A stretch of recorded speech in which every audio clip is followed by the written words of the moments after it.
angle.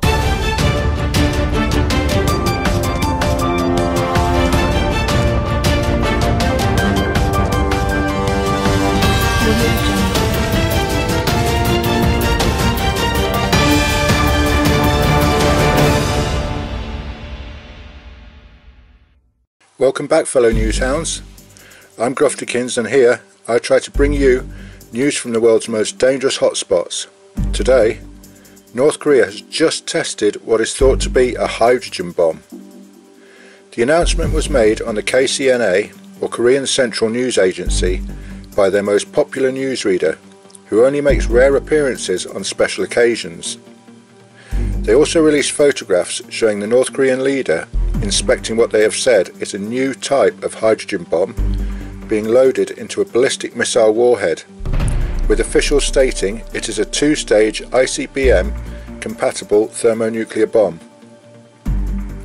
Initially, South Korea and Japan detected a 6.3 magnitude earthquake and very quickly said that it had been caused by a nuclear test. Following a hurried meeting by the Japanese Security Council, the foreign minister said, "After examining the data, we concluded that it was a nuclear test." China also confirmed detecting a massive underground quake that caused buildings in the south of China to shake, and it was felt in the city of Yanji.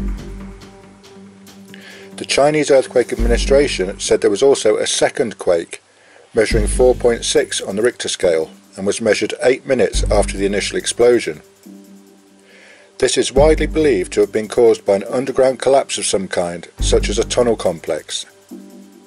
The sizable explosion does seem to indicate that it was indeed a hydrogen bomb test, as opposed to their previous atomic tests, which is a massive escalation in the destructive capability. An atomic test, like the one they carried out last September, although horrendous, is relatively small by today's standards. To put it into perspective, the last one North Korea carried out was about 10 kilotons, which is less than the 15 kiloton bomb dropped on Hiroshima at the end of World War II. This type of bomb employs nuclear fission, where uranium or plutonium atoms are split, releasing a huge amount of energy very quickly. A hydrogen bomb, however, works on a different principle, using fusion, which creates a nuclear blast first to increase the temperature and power of the blast dramatically, hence it being called a thermonuclear weapon. This new test by North Korea, which is their first thermonuclear test, is a huge step up and created an explosion 10 times larger than any previous test, making it nearly 7 times the size of the device that decimated the city of Hiroshima over 70 years ago. No hydrogen bomb has ever been used in any conflict so far, although they now make up the majority of the world's nuclear arsenals in those countries that have these weapons. It is not known whether Kim Jong does in fact have the ability to attach a hydrogen bomb to his ICBMs, but judging by the rapid pace he has developed both nuclear and ballistic missiles, it is only a matter of time. In the last few weeks, North Korea has been particularly active in demonstrating and testing its weapons. Just after the latest South Korea and US war games kicked off in the region, they launched 3 ballistic missiles into the waters around the Korean peninsula.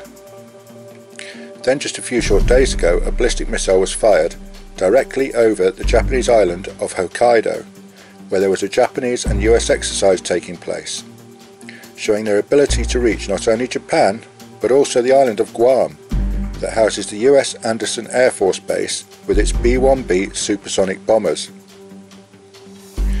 Now this hydrogen bomb test has ramped up tensions almost to breaking point. The test has been rapidly condemned across the world.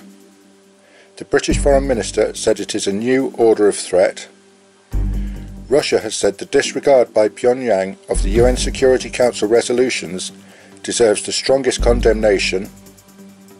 China has said that they strongly oppose and condemn the test.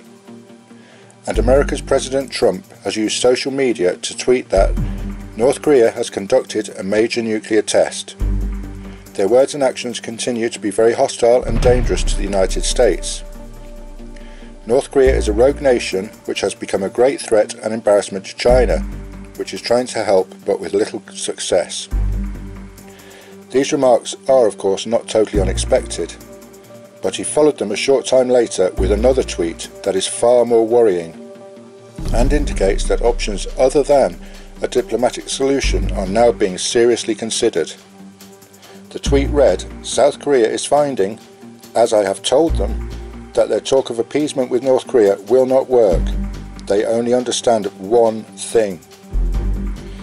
China has recently got on board with sanctions against North Korea, and they have hit quite hard by banning the trade of certain goods across the border, so the relationship between the two countries has lessened somewhat.